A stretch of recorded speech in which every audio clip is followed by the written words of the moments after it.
Hello friends, कैसे हो सब लोग। और अभी हम जो डैम में होटल है यहाँ पे विक्रम लाला जी का जो जोर से बिलोंग करते हैं, आपको दिखाता हूँ अंदर होटल में विक्रम लाला जी भी। और ये सामने विक्रम लाला जी है यहाँ पे। और ये दुकान करते हैं यहाँ डैम साइड में, देख सकते हैं इनकी दुकान है यहाँ पे।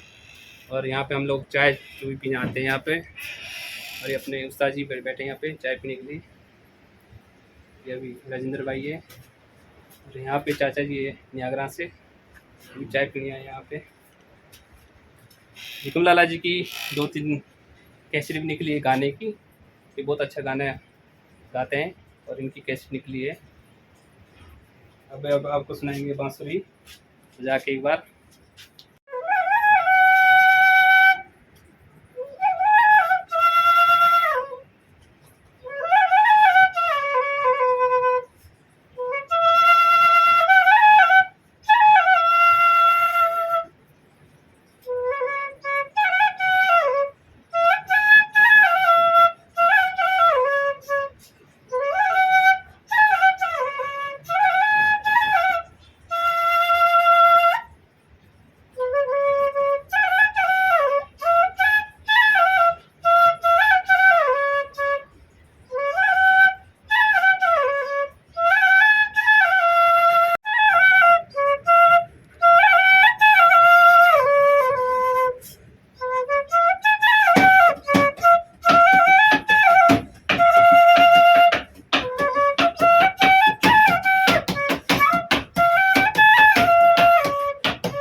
वो एंडू